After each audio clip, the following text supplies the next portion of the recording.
All right, everyone, it's 10:01, 10:02. I think we'll go ahead and get started, and hopefully everyone who registered can keep logging in. So good morning, and thank you for joining us today. My name is Erin Lynham. I work here at SRBC as a policy specialist, and I'm the agency's environmental justice coordinator. I'm going to start to share my screen. There we go. Today's webinar is on SRBC's Stream and Watershed Enhancement Grant, and I'm the grant administrator. We'll be focusing today's talk on introducing the grant program and outlining the general application process.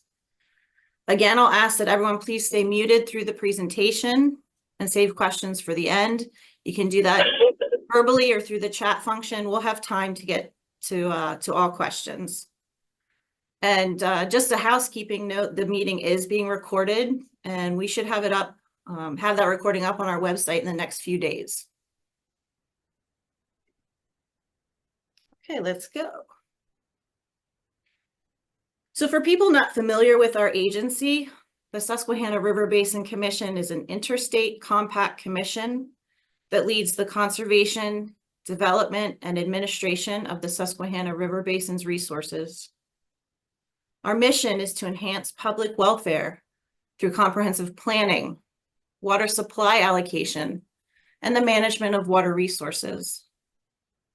To accomplish this mission, the Commission works to reduce damages caused by floods, provide for the reasonable and sustained development and use of surface and groundwater for municipal, agricultural, recreational, commercial, and industrial purposes, to protect and restore fisheries, wetlands, and aquatic habitat, and to protect water quality and in-stream uses, and ensure future availability of flows to the Chesapeake Bay.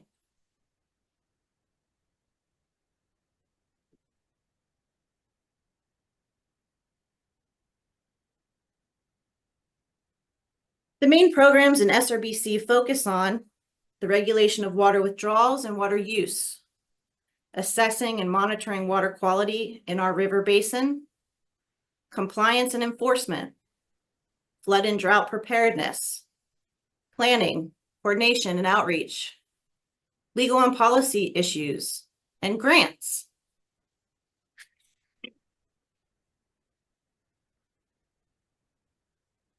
This is our second year of offering the Stream and Watershed Enhancement Grant, which is a mini grant of up to $5,000, in which SRBC offers support to organizations whose work is in keeping with SRBC's mission. We do this by providing funding opportunities for community-based environmental and water resources projects or events that improve, restore, or protect our local watersheds. The total grant fund is $150,000, and individual grants are capped at $5,000, which should allow for up to 30 grants to be awarded. The grant opened on August 7th and extends through its close date of October 31st. And for all awarded grants, monies may be used between August 7th, the opening date of the grant, all the way through to the end of December 2025.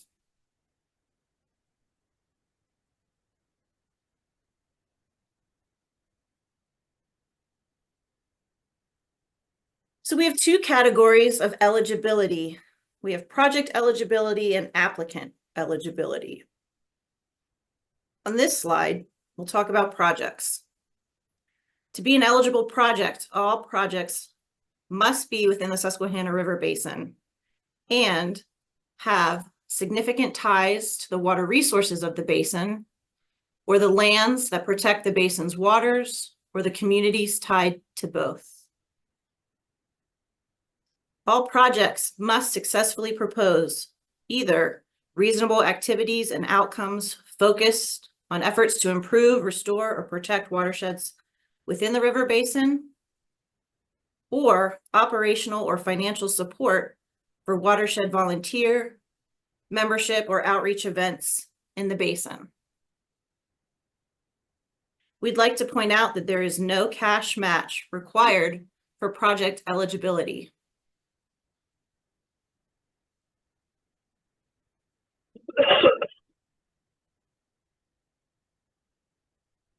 Applicant eligibility is relatively straightforward in 4 categories. Number 1, watershed groups. Number 2, an educational program or school district. Number 3, nonprofits, 501c3s or equivalents. And number 4, municipal or county governments, and this would include our county conservation districts.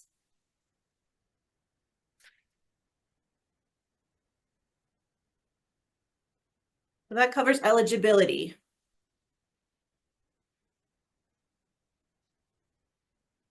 SRBC is committed to the service of all communities, including those that are disadvantaged or vulnerable, and is stronger when all voices are represented and diversity is welcomed. Ensuring that environmental justice remains a focus for all the Basin's residents is intended to offer equitable access to the benefits and opportunities associated with our shared water resources. For this grant, eligible projects that offer an intersection between watershed support and engagement with environmental justice areas will be prioritized. The map on this page shows federal and state designated environmental justice areas.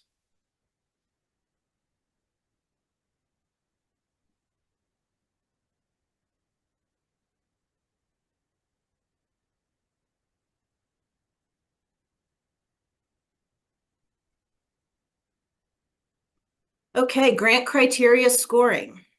The information on this slide is outlined in our grant guidelines document, which is available on this grant's webpage.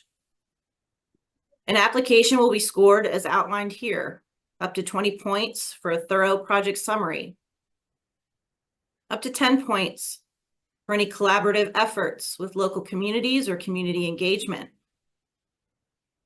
up to 10 points for a reasonable and cost-efficient budget. And then there are up to 10 bonus points for a project that engages with or serves environmental justice communities.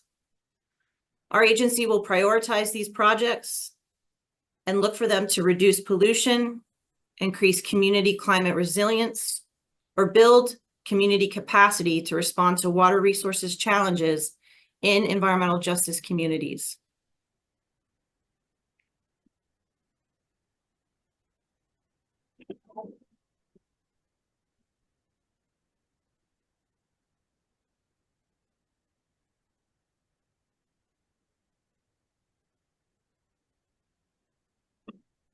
The grant guidelines document provides example projects that would be eligible applications, but this list can and certainly should be expanded into diverse locations, communities, and even the types of projects themselves. We encourage creativity within the bounds of the grant criteria. But some example projects include and are not limited to watershed education, outreach, or support for youth or communities, in-stream and streamside debris management and collection, restoration of overgrazed streamside lands or degraded streams, water-based recreation opportunities, headwater stream protection efforts, riparian buffer enhancement, tree plantings on cleared or impacted lands, rain gardens or community gardens to reduce impervious surfaces.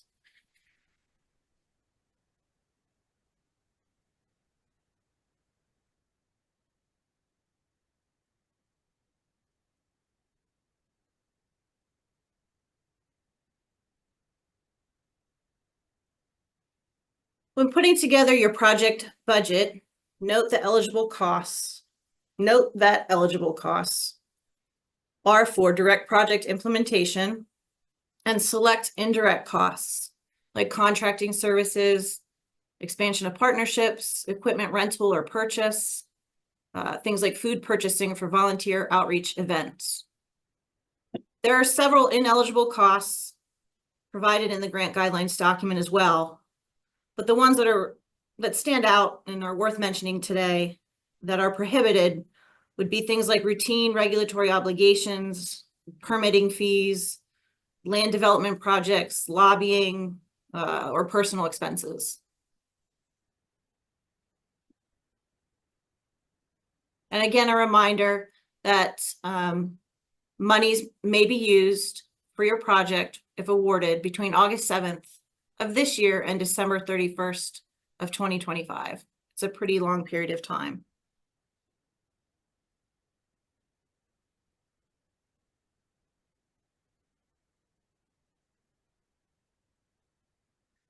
On our grants webpage, we list out the 34 grant award winners from last year's round 1 of this grant. We received 39 applications and all but 2 were for eligible projects. 6 were located in New York and 33 were located in Pennsylvania. 7 were located in or served environmental justice areas. And the total requested fund amount was for $179,000. SRBC was able to award $151,000 in the following breakdown of groups: 15 watershed groups, 4 educational institutions, 6 nonprofits, and 9 local governments. I'll leave this slide up for you to read over some of last year's awarded projects, but note that you can view full project summaries on our grants webpage. The map on this page, the green dots show you the distribution of projects last year. We're hoping to see this map include projects in all portions of the basin this year.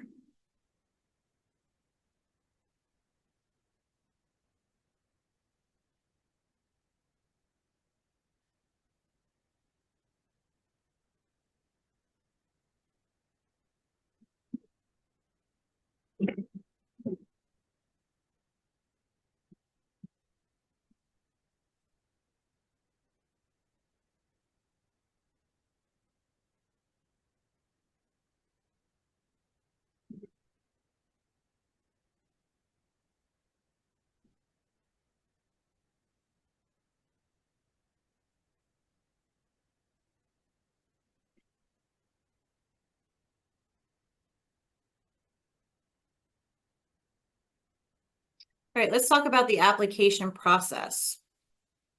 Important information about this process is provided over the next few slides. On this slide, you can see where on our website you can access the grants page. Click on the Our Work tab and drop down to Grants.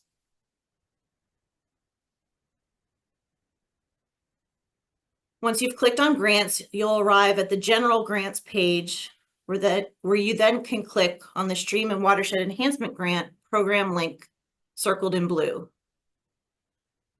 This takes you to that grants host page where all documents, templates, guidance, and grant information are provided in that box on the right side of the web page. The red circle here shows you where you click to view the grant application itself and submit an application if you've got an eligible project.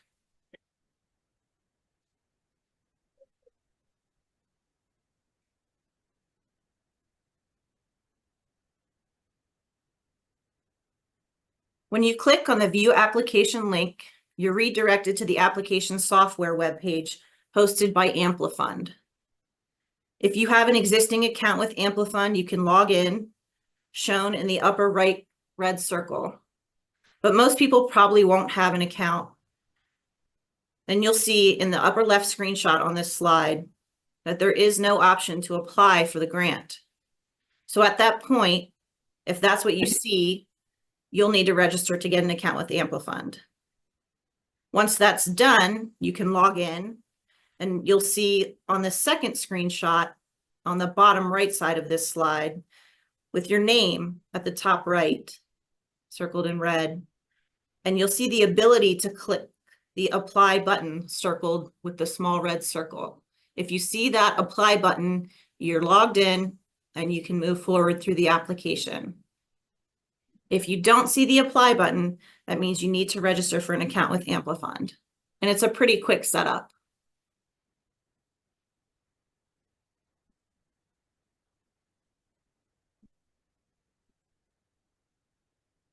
On this slide, you can see where on our grants webpage, we have provided an application user guide that basically walks you through the application step by step. That being said, we've also made sure to keep this application very straightforward and simple, in keeping with it being a mini grant program. Please note that while you are in Amplifund, make sure to click the Save button as you are working, because using any of the hyperlinks we've provided in the application for mapping your location or trying to find out if you're in an environmental justice area, when you click on those hyperlinks, it takes you directly to those web pages and you exit out of Amplifund. So just keep saving your work before you click any of the links.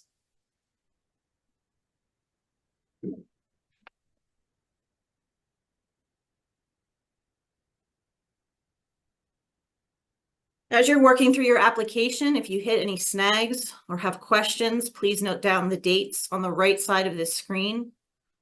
I'm offering direct technical assistance to anyone on the following dates: August 27th and 28th, September 24th and 25th, and October 22nd and 23rd. On those dates, a request for assistance can be directed to me, and I'll work through them case by case through email or phone calls. And we're also offering a second webinar in October in which I'll be available to answer application or technical questions in a webinar format like today. And the date for that is October 16th. At the bottom of this slide, you can see the webinar registration button, which all of you would have used because you're here today. But it's also what you can use to register for that October session, should you want to.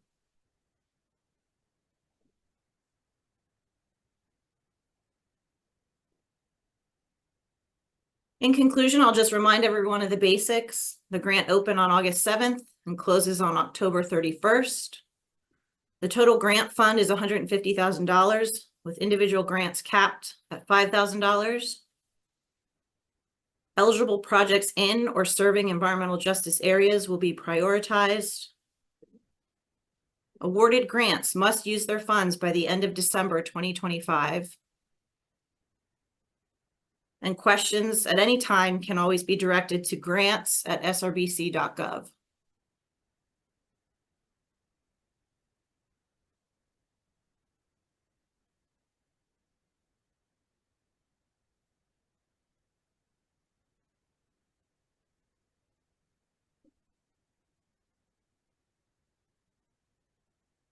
Okay, and with that, I welcome any questions. I thank you for listening. I'm here to answer questions for the rest of our time together.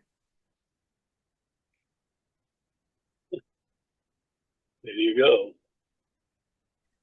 Do you want us to ask questions or put them in the chat? Asking them directly is easy, but I can manage the chat. I don't think any of that's in Susquehanna. My question is, I was wondering where your funding source comes from, and the reason being is I have some grants that I need to match that are state level for either PennDOT, through DCED, through DCNR. Is your funding source able, even at $5,000, is that able to match a state grant? So our funding for this grant program comes from internal funds. Okay, so it is eligible to match a state grant if it was used appropriately. Yep. Excellent. Thank you so much. Yep.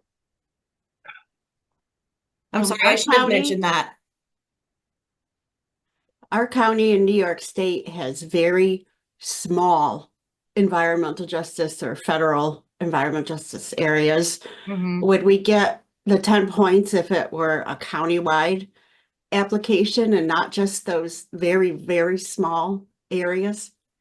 You mean if the application was being applied for by a county county soil and Department. water, county water quality coordinating committee, but they wouldn't be focused on just those small areas. Yeah. Yeah, no, I think this is an evolving and developing field. And we've kept our bonus points and the criteria for it, pretty broad. We would want to see that the project in some way would serve an EJ community if you're trying to, get those extra points in the application. And so if it was, if it's a countywide agency applying and the project applies to everything in the county, excuse me, then the applicant should, make the effort to identify which portions of the county have delineated environmental justice areas and make the argument about what the proposed project is and how it serves not just the county, but those delineated areas as well, if that makes sense. Thank you. Yep. Aaron, this is Jason. I'm General Counsel Commission. I can add the 10 points aren't all or nothing. Right. They'll be based on evaluation of the impact and the coordination with the EJ communities. So it's possible that you could get some of those points for what you're doing in those areas. Great, that helps a lot. Thank you. Hi, I'm Katie Gray. I had a quick question. I'm out of the Lackawanna County Conservation District. I have a project in mind, but the timeline would be a little bit interesting. Essentially, I'm looking to work with schools, and the teachers would have to undergo a training between April and August. And then after that, if we were to receive the grant, the funds would be spent by December of 2025, but the actual results for the project, the actual project itself would wrap up in spring of 2026. So I guess to reiterate, the funds would be spent by the deadline, but in terms of reporting, I'm not sure what the reporting requirements are for this grant. I'm used to applying for grants where the money and the project itself has to be completed by a certain date. Right. Would that project still be eligible potentially for grant funds, even though we couldn't report on the final outcomes of the project until 2026? Yeah, it certainly would still be eligible. We had several projects in round one that were multi-agency collaborative efforts that were, one was going to take 2 or 3 years to complete, and our grant award funded a portion of that project. So, going into it, knowing that the project was going to take a few years, because it was a large scale project with a lot of funding sources. That applicant, that awardee, was very good at communicating the steps along the process that they were in which our funding was paying for, which it sounds like you have a dedicated portion of a project that the funds would pay for. And we would understand that. We would see these grants help fund collaborative efforts for sure. So if the monies are spent and there is, invoices and paid receipts produced by December 31st for that portion of the project, yeah, that would remain eligible. Great, thank you so much. Yep. I actually have an almost opposite question, which Okay. is, when do you anticipate making the announcement? Just so we could think through kind of from a timeline planning, work plan kind of standpoint, when we would know. Yeah, we hope to have, the process is the applications are all in by the end of October. We then have a team here that works to go through it, making sure all applications are administratively complete, and then a team that goes through and scores each application based on the technical merits, the grant criteria. That whole process takes about a month. So we're anticipating announcing in December. Thank you. Oh, better not. Will these slides be emailed Sherry, to could you please the mute? participants or posted on the website? Yeah, yep, we can do that. We can certainly email, and the webinar is recorded and will be posted on the website in the next day or two.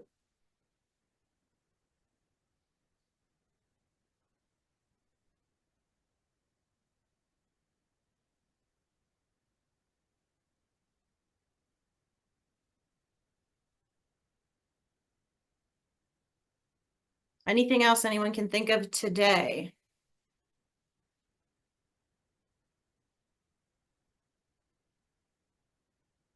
Okay, well, like I said, you can always email grants@srbc.gov. You can email me directly. My contact information is in the webinar. I'm the grants administrator. You know, I'm here to help. And I look forward to seeing the applications that come through. We've already got a few submitted. I hope to see a lot more. So any other questions? Thank you very much. Thank you. Thank you all for Sorry, attending. Thank you. And I For did good just think questions. about one more question. Sure. Will you be partially funding grant applications if you get so many great applications, you can't fully fund them all? We retain that option. We have not done that in the past. But you know, if we get 150 applications, I don't know if that might be something we'd have to bring into the fold to consider. But so far that has not been our process, but we haven't officially excluded that option. Okay, great. Thank you.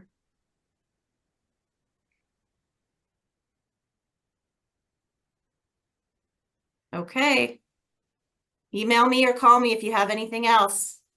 If not, I'll see several of you at the October session.